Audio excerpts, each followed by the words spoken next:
Shalom à tous, soyez abondamment bénis, chers frères et sœurs, que la grâce de notre Seigneur soit avec vous.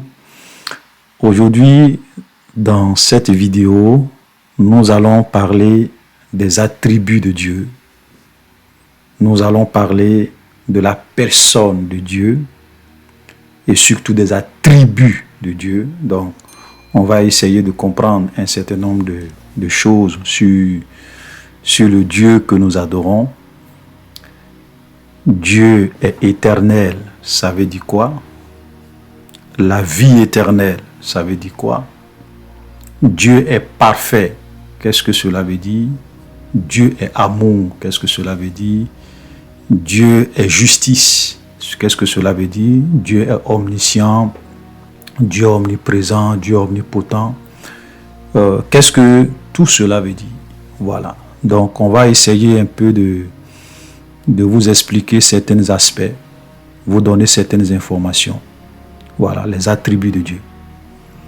Alors, je fais cela parce que c'est vraiment important. Vous savez, beaucoup de personnes aujourd'hui n'ont pas une vision claire de Dieu. Le Dieu qu'ils pensent connaître ou bien qu'ils adorent, ils ne le connaissent pas. Et quand vous ne connaissez pas, ou bien quand vous ne prenez pas en compte certains aspects de Dieu, bien certains attributs de Dieu, quand vous ne prenez pas en compte certaines choses que Dieu lui-même, il nous révèle dans sa parole, vous allez vraiment vivre dans l'illusion. Comme j'aime souvent le dire, j'ai dit, il y a des gens qui vont se réveiller dans l'éternité et ils auront le choc de leur vie. Parce qu'ils vont se rendre compte que le Dieu qu'ils pensaient connaître, en réalité, ce n'est pas ça le vrai Dieu. Ou bien, ils se sont complètement trompés. Ils ont vécu dans l'illusion. Et il y a un passage de la Bible que nous ne devons jamais oublier. Parce que Jésus a dit, ce ne sont pas ceux qui m'appellent Seigneur, Seigneur, qui vont tous rentrer dans le royaume des cieux. Et qu'il y a des gens qui vont venir au dernier jour, dire, Seigneur, on a chassé des démons en ton nom. On a prophétisé en ton nom. On a guéri des malades en ton nom. Donc, pour eux, ils étaient tellement sûrs que parce qu'ils ont fait tout ça et que Dieu est amour. Voilà. Aujourd'hui, beaucoup de chrétiens ne connaissent que le Dieu d'amour. Dieu est amour. Donc, il va nous accepter, on le sait, on fait des miracles, on chasse les démons, on fait des guérisons en son nom. On va aller au paradis. Et vous savez ce que Jésus va leur dire? Jésus va leur dire, je ne vous ai jamais connu. C'est fort, hein? Il n'a pas dit, je vous ai connu, mais après vous m'avez abandonné. Jésus dit, je ne vous ai jamais connu. Retirez-vous de moi, ouvrier d'iniquité. Vous savez, quand Jésus dit qu'il ne t'a jamais connu, cela ne veut pas dire qu'il ne connaît pas toutes choses, qu'il n'est pas omniscient. Jésus connaît tout le monde. Il n'y a pas un seul être dans ce monde que Jésus ne connaît pas parce qu'il est Dieu. Il connaît toutes choses. Mais quand il dit qu'il ne te connaît pas, il faut comprendre. Ça veut dire que il ne t'a jamais connu comme étant l'une de ses brebis. Parce qu'il a dit, je connais mes brebis et mes brebis me connaissent et elles entendent ma voix. Elles entendent ma voix. Donc moi je connais mes brebis et mes brebis me connaissent. Donc il y a une relation de berger à la brebis, de brebis au berger. Une relation d'intimité, de connaissance qui fait que tu fais partie du troupeau de Jésus. Il te considère comme son enfant, comme faisant partie de son peuple. Donc ces gens-là, Jésus va leur dire, je ne vous ai jamais connu. Je ne vous ai jamais connu comme faisant partie de mes brebis. Pourtant, eux, ils avaient la conviction qu'ils étaient réellement des enfants de Dieu. Parce que peut-être qu'on leur a toujours enseigné que Dieu est amour, peu importe la manière dont on vit, on va aller au paradis. Aujourd'hui, vous avez pas mal de doctrines où les gens vous disent que oui, le salut est éternel. même si tu vis dans le péché, même si tu vis dans le mal, une fois qu'on est sauvé, on est sauvé pour toujours. Donc, les petits péchés qu'on fait là, c'est pas à cause de ça que Dieu va nous rejeter au dernier jour. Et Jésus va leur dire, je ne vous ai jamais connu, retirez-vous de moi, vous qui vivez dans le péché. Donc, qu'est-ce qui fait qu'ils s'en vont à l'enfer? Parce qu'ils n'ont jamais pris au sérieux la sainteté et la justice de Dieu. Ils vont se perdre. Donc, chers frères et sœurs, nous avons besoin vraiment de connaître qui est le Dieu que nous servons. Les attributs du Dieu que nous servons. Pour avoir une vision claire du Dieu d'Abraham, du Dieu d'Isaac, du Dieu de Jacob, du seul Elohim d'Israël. Alléluia. C'est très important. Vous savez, malheureusement, comme j'aime souvent le dire avec beaucoup de peine, aujourd'hui, la vérité a disparu dans beaucoup d'églises. On n'enseigne plus les gens. On ne leur prêche plus la vérité. On est dans des églises aujourd'hui de spectacle, de distraction, de one-man show, de prospérité, d'argent, de bénédiction, des choses matérielles que nous allons laisser dans ce monde pour partir. Voilà ce que les gens vous prêchent en longueur de journée. Ça fait que beaucoup de personnes sont ignorants. Souvent, ils sont sincères, hein, mais ils sont ignorants. Et comme Jésus l'a dit, et comme la parole de Dieu l'a dit, mon peuple périt par manque de connaissance. Voilà.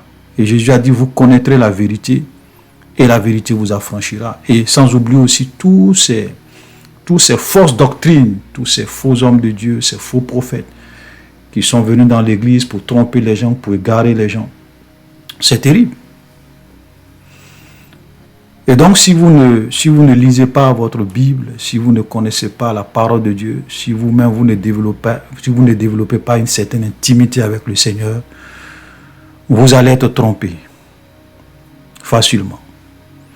Vous savez, je suis une fois tombé sur la vidéo d'une dame.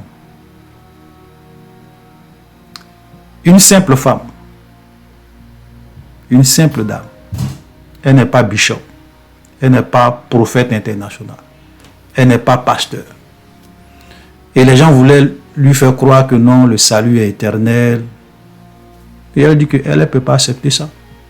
Pourquoi? Parce que quand elle lit la Bible, elle voit que l'apôtre Paul a dit que je traite durement mon corps.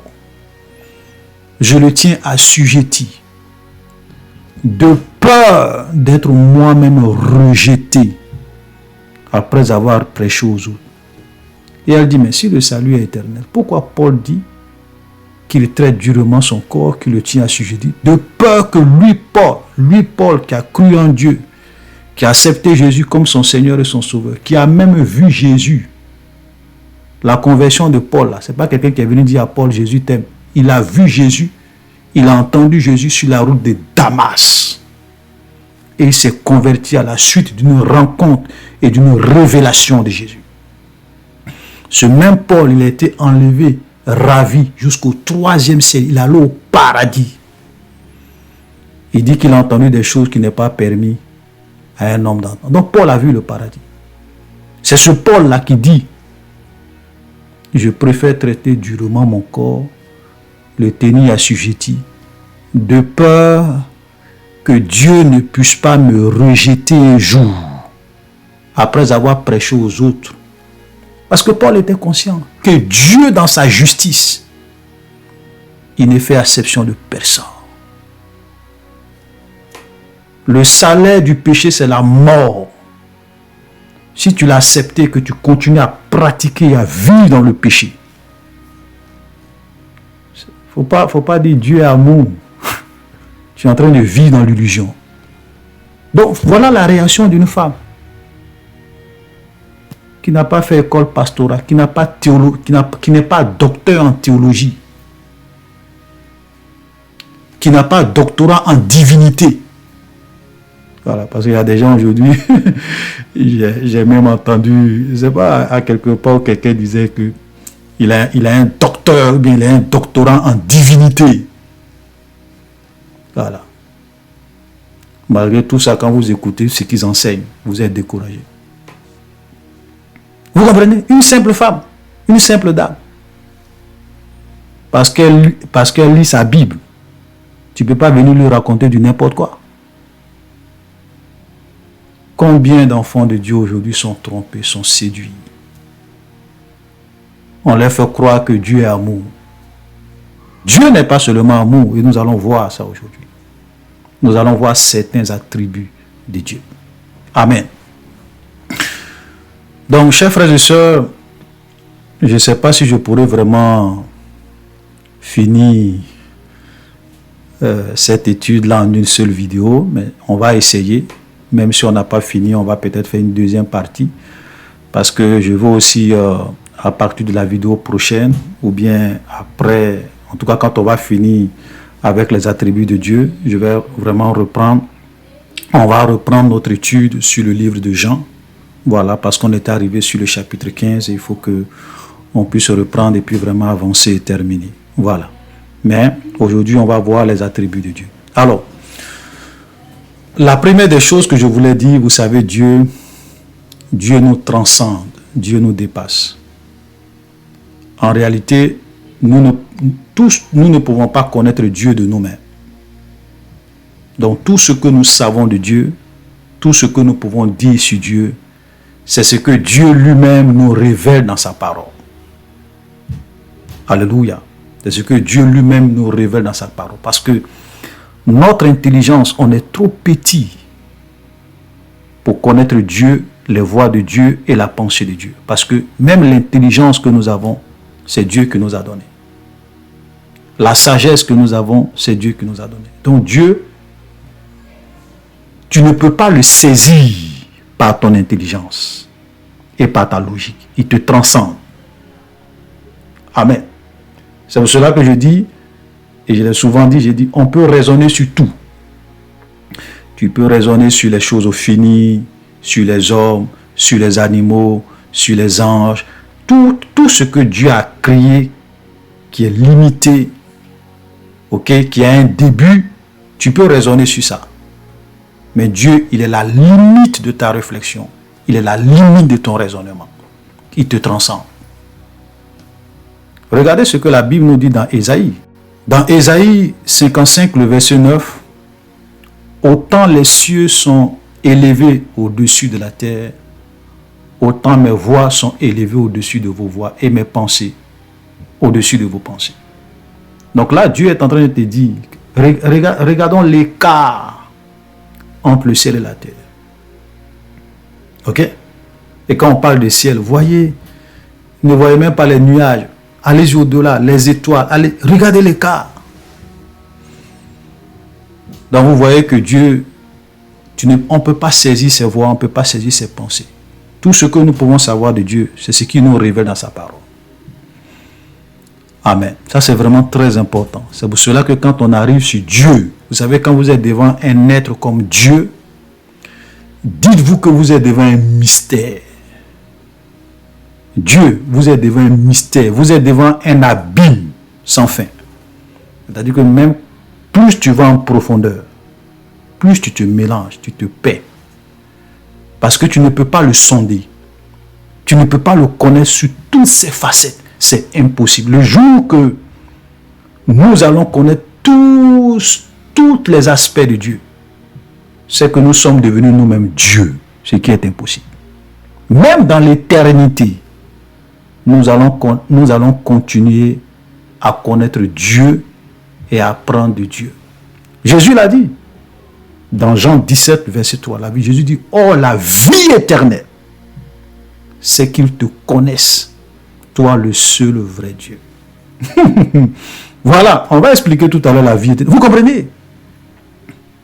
Donc même dans l'éternité, nous allons continuer à connaître Dieu, à approfondir notre connaissance de Dieu, à connaître Dieu, à connaître Dieu, à connaître Dieu. Parce que Dieu, c'est un mystère. Alléluia. Mais, comme il nous a révélé certaines choses sur lui dans sa parole, donc sans risque de nous tromper, nous pouvons nous baser sur ce que Dieu nous a dit, parce que Dieu est la vérité et connaît certains attributs, certains aspects de sa personnalité, de sa nature. Amen. Donc la première des choses que nous allons voir, c'est que lorsque nous lisons la parole de Dieu, la Bible nous dit que Dieu est éternel. Maintenant, quand on nous dit que Dieu est éternel, qu'est-ce que cela veut dire? Un être éternel, c'est un être qui n'a ni commencement, ni fin. Je le répète encore. Un être éternel, c'est un être qui n'a ni commencement et qui n'a pas de fin. En un mot, Dieu seul est un être éternel. Voilà, vous savez souvent quand je fais ma main comme ça, moi-même quand je me vois en train de faire, je dis, peut-être qu'il y a des gens qui vont dire, si, satanique. Voilà, parce qu'il y a des gens aujourd'hui, même si tu es en train de prêcher, que tu fais souvent des signes comme ça, par hasard, tu fais même pas exprès, on dit, le signe du diable. Voilà. Donc, malheureusement, les gens sont dans les futilités. Voilà. Parce que c'est vrai qu'il y a des gens qui font ces signes, c'est parce que ceux qui font ces signes-là de façon exprès, très souvent, c'est parce qu'ils sont déjà des initiés. Donc, quand ils font ça, ils savent de quoi ils parlent. Voilà, ils savent pourquoi ils font ça. Le 666.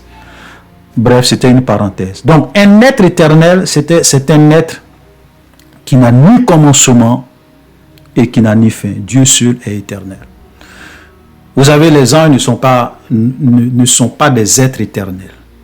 Les hommes ne sont pas des êtres éternels. Parce que souvent, la conception que nous, les hommes, nous avons, nous pensons que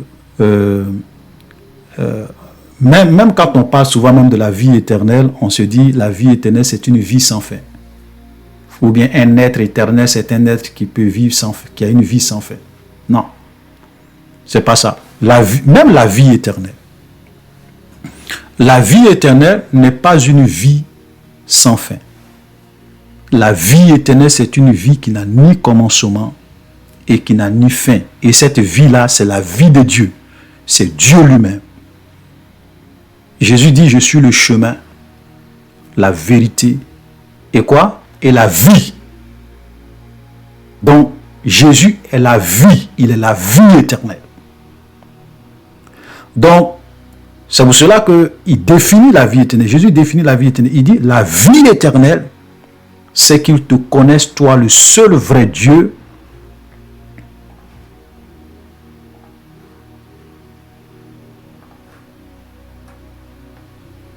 et celui que tu as envoyé, Jésus-Christ.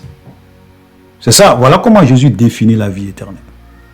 Donc la vie éternelle, c'est la vie de Dieu. Le fait d'être connecté à Dieu, le fait d'être avec Dieu, qui est la vie éternelle, et d'un jour être dans sa présence et le connaître pour toujours. Parce que c'est lui qui est la vie éternelle. Donc, une fois que tu es connecté à la vie, à celui qui est la source de la vie, à celui qui est la vie éternelle, c'est comme si, d'une certaine manière, on peut dire que tu as aussi la vie éternelle parce que tu es avec Dieu. C'est la même chose aussi que la mort éternelle. Peut-être que pour bien comprendre la vie éternelle, je vais prendre l'exemple de la mort éternelle. La mort éternelle, ce n'est pas le fait de ne plus exister. Parce que même ceux qui vont à l'enfer vont vivre, ont une vie sans fin. Les démons, le diable, nous les hommes, même les hommes qui meurent, quand ils rentrent dans l'éternité, leur esprit est éternel. Voilà, ceux qui vont aller à l'enfer, ils ne vont pas cesser d'exister. Ils seront séparés de Dieu pour l'éternité. Donc ils vont vivre, ils ont une vie sans fin. Que tu sois chrétien, que tu sois païen. Après la mort, nous tous, nous aurons une vie sans fin. Même les démons que Dieu a créés, les anges que Dieu a créés, Satan, tout cela, ils ont une vie sans fin.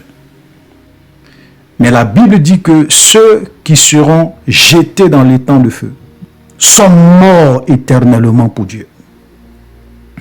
Parce que quand nous lisons Apocalypse, il est dit que on va lire Apocalypse 21, le verset 8, mais pour les lâches, les incrédules, les abominables, les meurtriers, les impudiques, les enchanteurs, les idolâtres et tous les menteurs, leur part sera dans les temps de feu et de soufre, ce qui est la seconde mort. Vous comprenez? Donc tous les gens, tous les voleurs, tous les lâches, tous les incrédules, tous les abominables, tous les meurtriers, tous les impudiques, tous les idolâtres, tous les menteurs, leur part sera dans l'étang ardent de feu et de soufre. Et la Bible dit ce qui est la seconde mort. Donc la seconde mort ou la mort éternelle, c'est la séparation avec Dieu. C'est vrai, tu vas vivre sans fin, mais parce que tu es séparé de Dieu, tu n'es plus connecté à celui qui est la source de la vie éternelle, à celui qui est la vie éternelle, donc tu es mort pour Dieu. Amen. Voilà. Tous ceux qui seront jetés dans les temps de feu et de soufre, ils sont morts éternellement pour Dieu. Et tous ceux qui seront avec Dieu dans sa présence, eux, ils auront la vie éternelle parce qu'ils sont en connexion avec Dieu qui est la source de la vie. Donc la vie éternelle, c'est une vie qui n'a ni commencement et qui n'a ni fin. C'est la vie de Dieu. Amen. Voilà. Quand Adam a désobéi dans le jardin d'Éden, ou bien même avant que Adam ne puisse désobéir, Dieu lui a dit, le jour que tu vas manger l'arbre de la connaissance du bien et du mal, tu vas mourir. Mais quand Adam a mangé l'arbre de la connaissance du bien et du mal, il n'est pas mort le même jour. Hein. Physiquement, il n'est pas mort le même. Adam a vécu plus de 900 ans avant de mourir. Donc, de quelle mort Dieu parlait? Parce que Dieu dit, le jour où tu vas manger, tu vas mourir. Dieu est en train de parler de la mort spirituelle, de la mort éternelle. C'est-à-dire que le jour que tu vas manger, tu seras coupé de moi. Tu seras plus en connexion avec moi. Tu seras plus en relation avec moi. Pour moi, tu seras comme mort. Parce que tu seras séparé de moi. Et la séparation de Dieu, c'est ça la mort.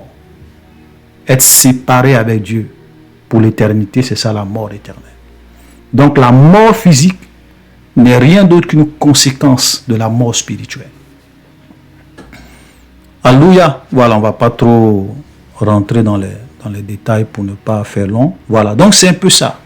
Donc Dieu seul est un être éternel. Dieu seul est la vie éternelle, à la vie éternelle. Et donc, Dieu seul est éternel. C'est pour cela qu'on l'appelle l'éternel, l'éternel des armées. Maintenant, ça c'est vraiment quelque chose qui est vraiment difficile pour nous parce que nous les hommes, nous avons du mal à comprendre comment un être peut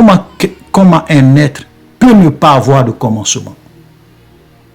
Parce qu'on dit il n'a ni commencement, il n'a ni fin. Donc, un être, Dieu est éternel parce que Dieu n'a ni commencement et il n'a ni fin. Donc ça, c'est compliqué pour nous. Comment on peut ne pas avoir de commencement? Et ça, c'est une difficulté que nous avons. Pourquoi? Parce que nous vivons dans le temps. Nous vivons dans le temps parce que chaque être humain, nous avons un commencement. On est né à un moment T donné. On grandit dans le temps, on évolue dans le temps. Tout autour de nous vit dans le temps. Mais laissez-moi vous dire, le temps est une création de Dieu. Le temps, c'est Dieu qui a créé le temps. Le temps est une création de Dieu. Donc Dieu lui-même dans sa nature, il est en dehors du temps. Le temps n'existe pas pour Dieu. Ça veut dire que dans sa nature, Dieu ne vit pas dans le temps. Souvent, même quand vous écoutez des gens qui vous rendent des témoignages, des vrais témoignages, je ne parle pas des gens qui viennent raconter des histoires, ils sont allés à l'enfer, ils sont allés au paradis, qui viennent vous raconter des choses qui contredisent la parole de Dieu. Moi, je n'écoute pas ce genre de témoignages. Si je vois un seul témoignage qui contredit la parole de Dieu, je mets une croix là-dessus. Ce sont mes critères. Parce que Dieu ne peut pas contredire sa parole. Mais vous avez des gens qui souvent, quand ils rendent leur témoignage, se conforment aux Saintes Écritures. Il y a des gens souvent, quand ils sont allés dans la présence de Dieu, au 3e ciel, quand Dieu leur a fait la grâce de visiter le 3e ciel, le paradis, ils disent qu'ils n'ont pas, c'est comme s'ils sont dans un monde où la notion du temps n'existe pas. Ils ne peuvent pas te dire s'il a fait 1 minute, s'il a fait 30 minutes, s'il a fait... Il ne peut pas te dire parce qu'il avait l'impression que le temps n'existe pas. Vous comprenez? Donc, il ne pouvait pas calculer le temps comme s'il était sur la terre pour dire, bon, j'ai fait... Non, c'était compliqué pour eux parce que ils n'avaient pas la notion du temps. C'est ça Dieu. Dieu est en dehors du temps. Le temps est une création de Dieu. Donc, quand Dieu créait, par exemple, le monde, si je prends par l'exemple de la terre, parce qu'il a aussi créé les cieux, les anges, mais je vais m'attarder un peu sur la terre. Donc, quand il devrait créer le monde, la terre, le monde matériel dans lequel nous sommes, la matrice, il a créé le monde, il a aussi créé le temps pour que nous puissions vraiment nous retrouver et savoir que le temps existe autour de nous. Donc, il a créé les saisons de pluie, saisons sèches, l'été, l'hiver, le soleil qui se lève, qui se couche, les saisons.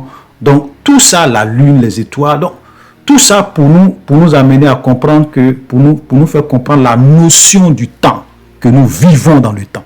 Donc, nous grandissons, nous vieillissons et nous mourons.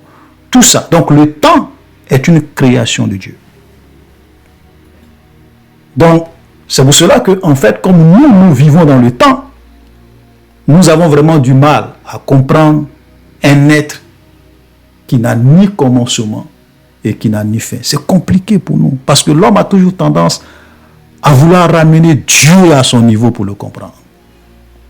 Voilà. Et ça, c'est normal, parce que tu ne peux que ramener les choses à ton niveau pour le comprendre. Vous comprenez? Donc, voilà un peu la difficulté. Donc, Dieu n'est pas dans le temps. C'est vrai qu'il peut venir dans le temps. Comme Jésus. Jésus est venu dans ce monde, donc il a vécu dans le temps. Ok? Mais Dieu, dans sa nature, ok, dans son essence, il est en dehors du temps. Le temps n'a pas d'influence sur lui. Le temps n'a pas d'impact sur lui. C'est ça, Dieu. Quand vous voyez des gens qui viennent dire, ah oui, Dieu m'a dit, en telle année, voilà ce qui va se passer, comme les gens, les mensonges que les gens ont répandus, non, telle Marine Le Pen va être la présidente de la France, ou bien Donald Trump aura un second mandat, Dieu m'a montré.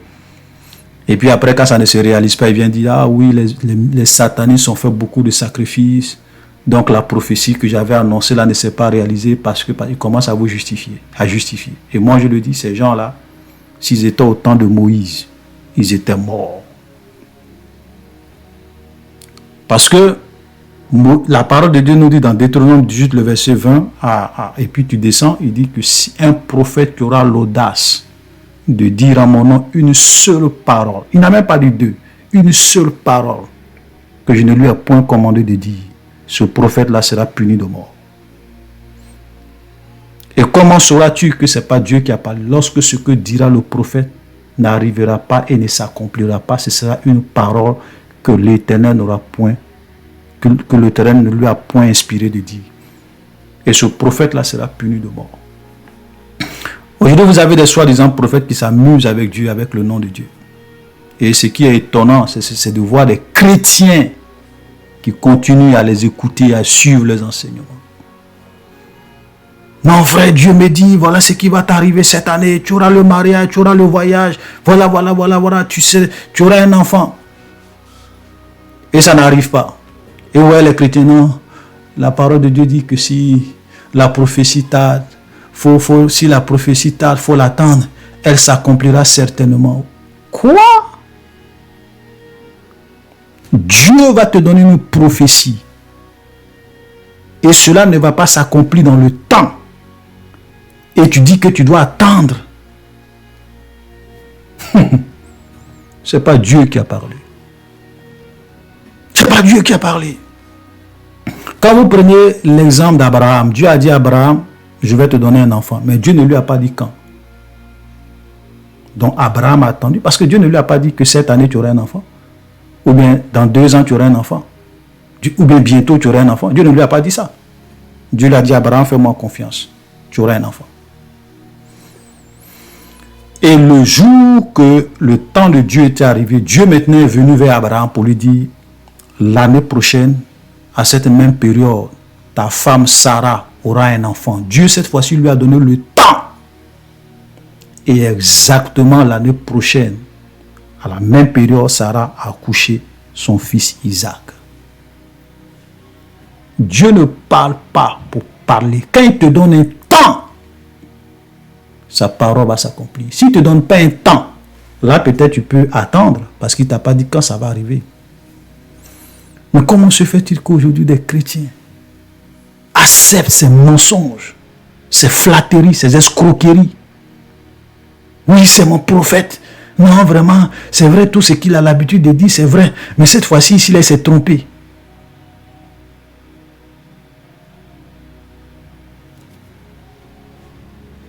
Vous savez, Dieu ne peut pas se tromper. Pourquoi? Parce que Dieu est en dehors du temps. Donc, quand il dit quelque chose, c'est ce qu'il a vu quand il a regardé dans le futur. Comment Dieu peut voir quelque chose dans le futur qui s'est accompli? Et quand le futur va devenir le présent, ça ne va pas s'accomplir. C'est que Dieu n'a pas parlé. C'est que Dieu n'a pas parlé. Alléluia. Donc c'est vraiment très important, frère. Voilà, Dieu est éternel. C'est un être qui n'a ni commencement ni fin. C'est lui qui est la vie éternelle. C'est lui qui est la source de la vie. Et Dieu est en dehors du temps parce que même le temps est une création de Dieu. Dieu est aussi l'alpha et l'oméga parce que c'est toujours lié à ce que nous sommes en train de voir. Pourquoi je parle de l'alpha et l'oméga? Parce que j'avais vu le commentaire de quelqu'un qui disait que pas d'alpha, pas d'oméga, parce que Dieu n'a ni commencement et Dieu n'a ni fin. Vous comprenez sa logique? Il dit pas d'alpha, pas d'oméga, parce que Dieu n'a ni commencement, Dieu n'a ni fin. Mais l'alpha et l'oméga, ça ne veut pas dire que Dieu a un commencement. L'alpha et l'oméga, quand on dit que Dieu est l'alpha et l'oméga, ça veut dire que Dieu est le commencement. Il n'a pas le commencement, mais il est le commencement de toutes choses créées. Tout ce qui a été créé, tout ce qui vit, tout ce qui existe, Dieu est le commencement de toutes choses. Il est la première cause de tout ce qui existe dans ce monde. C'est lui qui a créé toutes choses. Et c'est lui qui mettra fin à toutes choses. C'est pour cela qu'on dit Dieu est le commencement, Dieu est la fin. Il est A, il est Z. Il est le big boss. C'est lui qui contrôle toutes choses. Alléluia. Regardez ce que la Bible dit. Chers frères et sœurs, c'est pour cela que nous avons besoin vraiment de comprendre des vérités. Lorsque nous lisons Colossiens chapitre 1, le verset 16, il est dit, car en lui ont été créées toutes les choses qui sont dans les cieux et sur la terre, les visibles et les invisibles, trône, dignité, domination, autorité. Tout a été créé par lui et pour lui. Donc tout a été créé par Dieu. Tout a été créé pour lui. Tout a été créé en lui. Donc il est le commencement de toutes choses créées. Et il sera aussi la fin de toutes choses. Laissez-moi vous dire que ce n'est pas parce que les hommes ont créé beaucoup de bombes atomiques que c'est eux qui peuvent mettre fin au monde. La fin du monde ne dépend pas des hommes. La fin du monde ne dépend pas du diable. La fin du monde ne dépend pas des armes atomiques que les gens ont créées. La fin du monde dépend du seul Elohim d'Israël. Frère, c'est une vérité. Il est l'alpha et il est l'oméga. Il est le commencement et il est la fin. Donc, les gens peuvent s'agiter. Mais ce n'est pas eux qui ont créé ce monde. Donc, ce n'est pas eux qui vont mettre fin à ce monde. Ils ne peuvent pas mettre fin à ce monde. C'est impossible. Donc, soyons sereins. Croyons le Seigneur. vivons pour lui. Dieu a déjà donné dans sa prophétie toutes les étapes, comment le monde va finir, jusqu'au jugement dernier, jusqu'à la création d'une nouvelle terre et d'un nouveau ciel. Tout est déjà dans la parole. Et tout va se dérouler selon le chronogramme, selon l'emploi du temps, du Dieu d'Abraham, du Dieu d'Isaac, du Dieu de Jacob. Jésus-Christ de Nazareth. Ce n'est pas les hommes. Alléluia. C'est pour cela qu'on ne doit même pas avoir, on ne doit pas être agité comme les gens du monde qui n'ont pas d'espérance. Dès qu'il y a une nouvelle, ils ont peur. Dès qu'ils ont une nouvelle, ils ont peur parce que pour eux, ils pensent que, je ne sais pas, quelqu'un peut se lever comme ça et puis détruire le monde. Impossible. Alléluia. Donc Dieu est l'alpha et Dieu est l'oméga. Mais regardez, c'est que, pourquoi j'ai lu Colossiens chapitre 1, le verset 16 à 17? Pourquoi j'ai lu ça? La Bible dit que tout est créé pour lui. D'abord par lui et pour lui. Alléluia. Je le répète encore parce que je veux vraiment que vous puissiez bien comprendre. Tout a été créé pour Dieu. Ça veut dire que la vie que tu as, c'est pour Dieu. Le souffle de vie que tu as, c'est pour lui. Tu n'as pas de vie. Parce que vous avez, non, c'est ma vie. Je vais vivre ma vie. Tu n'as pas de vie. Ce n'est pas toi qui t'es créé toi-même. Ce n'est pas toi-même qui t'es donné le souffle de vie. Le fait que tu sois né. C'est toi qui as dit que tu vas venir dans ce monde. C'est toi-même qui t'es donné le corps que tu as. C'est toi-même qui t'es donné les yeux que tu as, la bouche que tu as, les pieds que tu as, la forme que tu as. Non. Tu peux aller faire toutes les chirurgies que tu veux pour vouloir corriger Dieu. Ça, c'est ton problème. Mais la vie que tu as, c'est Dieu qui t'a donné. Et un jour, tu vas rendre compte à Dieu pour cette vie. Alléluia. Parce que il y a aujourd'hui une théologie qui veut faire croire que l'homme est le centre de toutes choses. Vous avez même des enseignements, quand tu écoutes, tu as l'impression que Dieu est là pour satisfaire aux caprices des hommes. Dieu est là pour les hommes. Dieu au petit, c'est-à-dire que c'est nous qui commandons Dieu. Dieu devient comme un exécutant pour nous. Seigneur, donne-moi ça. Seigneur, donne-moi ça. Seigneur, fais ceci. Seigneur, si tu ne fais pas ça, moi, je vais abandonner ta main. Si tu ne fais pas ça, moi, je vais aller dans le monde. Si tu ne fais pas ça, moi, je vais me débrouiller. Faut aller te débrouiller. Va vivre dans le péché. Va vivre dans le mal. Jésus est, la Bible nous dit dans le livre que celui qui est souillé se souille encore. Que celui qui est injuste soit encore injuste. Que celui qui est juste pratique la justice, que celui qui est saint se sanctifie encore. Il dit, je reviens bientôt et ma rétribution est avec moi pour rendre à chacun selon ses œuvres. Parce que tout a été créé pour moi. Je suis la première cause de toute chose. Je suis tout ce que moi j'ai créé, la vie, tous les animaux, la terre, les hommes, tout ça c'est pour moi. Ça n'appartient pas à quelqu'un. Frères, c'est pour cela que nous avons besoin de comprendre que la raison pour laquelle nous sommes dans ce monde, c'est Dieu. Nous sommes dans ce monde pour la gloire et pour la volonté de Dieu. Nous devons vivre pour Dieu. C'est ça le but de notre vie. C'est ça le but de notre existence. Nous vivons et nous sommes dans ce monde pour Dieu. Donc on n'est pas dans ce monde pour faire ce qu'on veut, pour vivre comme on veut, pour violer les lois de Dieu, pour vivre dans le péché, dans l'abomination, dans la fornication, dans l'adultère, dans le mensonge, dans les critiques, dans les calomnies. Ok? On n'est pas dans ce monde pour essayer d'avoir la gloire, la célébrité. Ce n'est pas ça le but premier de l'homme dans ce monde. Nous sommes dans ce monde pour Dieu, pour la gloire de Dieu. Amen. C'est pour cela que, chers frères et sœurs, j'aimerais vous dire que nous devons avoir ce genre de pensée-là dans notre tête. Nous avons vraiment besoin de comprendre ces vérités, que ces vérités-là soient vraiment ancrées en nous. Et que chaque jour, quand tu te lèves, tu puisses te dire, tout a été créé pour Dieu. J'ai été créé pour Dieu. Quand tu te couches, avant de te coucher, souviens-toi que tu as été créé pour Dieu. Devant le péché, dis-toi que tu as été créé pour Dieu. Devant les propositions du diable, dis-toi que tu as été créé pour Dieu. Ta vie ne t'appartient pas.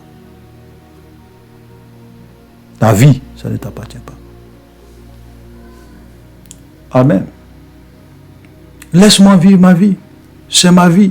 J'ai le droit de faire de ma vie ce que tu veux. Ok, ça c'est le diable qui te dit ça. C'est le diable qui veut te faire croire que non, ta vie c'est ta vie, tu peux gérer ta vie comme tu veux. Mais Dieu lui te dit que dans sa parole, que tout a été créé pour lui. Tout a été créé par lui. Tout a été créé en lui. Donc tout ce qui existe dans le ciel comme sur la terre, tout a été créé pour Dieu, pour la gloire de Dieu, pour faire la volonté de Dieu. Toute vie en dehors de la volonté de Dieu est une vie de vanité. Peut-être que pendant que nous sommes dans ce monde, ce sont des choses que nous ne percevons pas, nous ne sentons pas.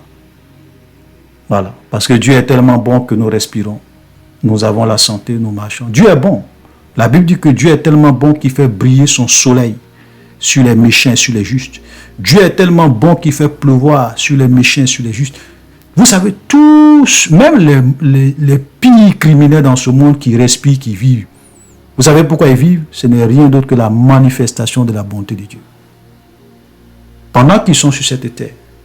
Mais le jour qu'ils vont mourir, c'est là qu'ils vont se rendre compte que vanité des vanités, tout est vanité et poursuite de vent en dehors de Dieu. Il y a des gens aujourd'hui qui sont à l'enfer, comme l'histoire de l'homme riche que Jésus raconte. L'homme riche, regardez, la Bible dit que cet homme riche menait joyeuse et brillante vie sur la terre. Chaque jour était une vie de bénédiction pour cet homme riche. Il a mené une vie brillante, une vie joyeuse, il était épanoui, il avait tout, l'argent, les entreprises peut-être même, je ne sais pas, voilà. Le jour qu'il est mort et qu'il a levé les yeux, il était dans le séjour des morts. Il était à l'enfer. Il était en train d'être tourmenté. C'est là qu'il s'est rendu compte que vanité des vanités, tout est vanité. C'est là qu'il crie à Abraham, Abraham, permets à ce que Lazare puisse retourner sur la terre pour informer mes 5 frères, pour ne pas qu'ils viennent ici. Parce qu'il se rend compte. C'est maintenant qu'il se rend compte, après avoir mené une vie glorieuse sur la terre, étant dans le séjour des morts, tourmenté par les flammes du feu, il se rend compte qu'en réalité, sur la terre, nous devons vivre pour Dieu. Parce que nous avons été créés pour Dieu. Et il dit, Abraham, je t'en prie, envoie Lazare. Pour que mes frères qui sont encore sur la terre ne viennent pas dans ce lieu. Parce que la fin de toute vie en dehors de Dieu, c'est la mort éternelle. C'est la souffrance éternelle.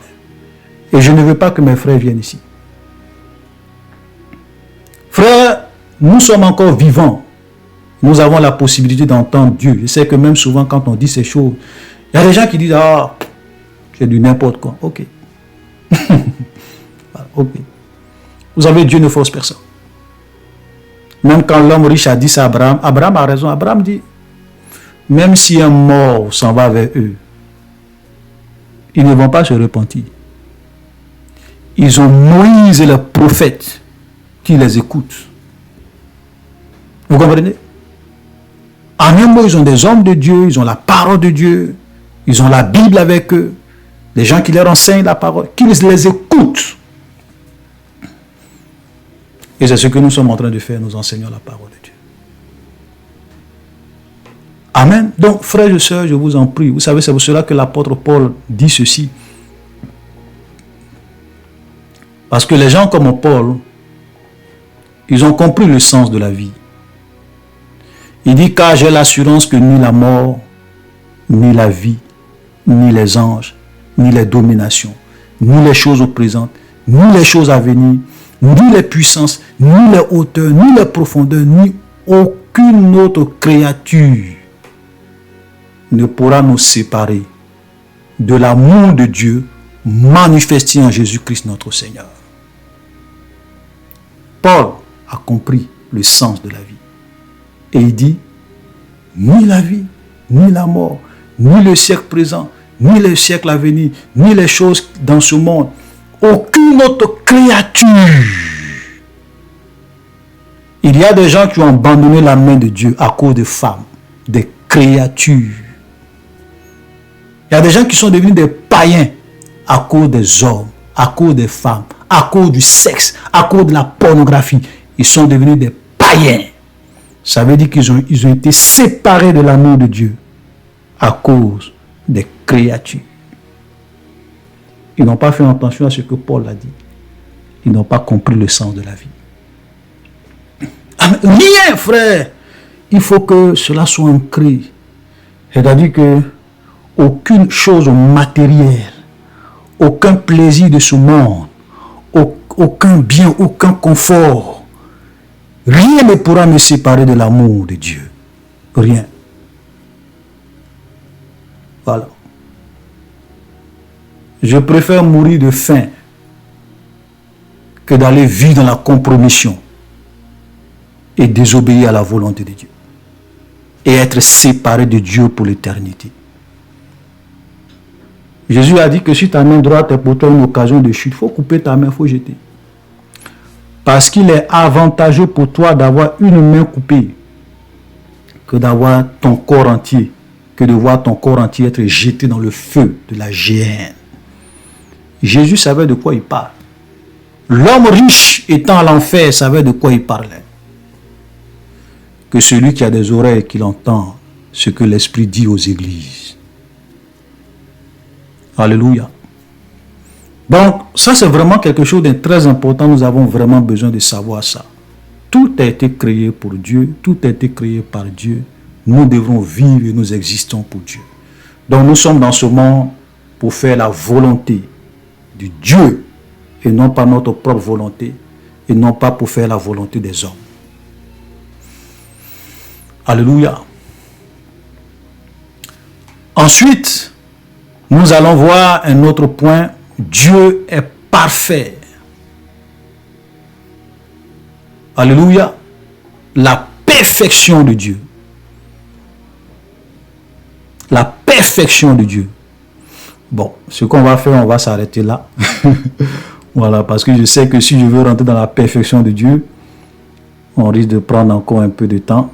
Donc, on va s'arrêter là et puis dans la prochaine vidéo, on va aller un peu vite. On va voir la perfection de Dieu, l'amour de Dieu, la justice de Dieu, l'omniscient de Dieu, l'omniprésent de Dieu et l'omnipotent de Dieu. Là, je vais quand même aller vite parce que ça sera la dernière vidéo sur les attributs de Dieu. Donc, aujourd'hui, on s'est beaucoup attardé sur le fait que Dieu est éternel. Amen. Donc, prochainement, nous allons continuer avec les autres attributs de Dieu. Shalom, soyez bénis et à la prochaine.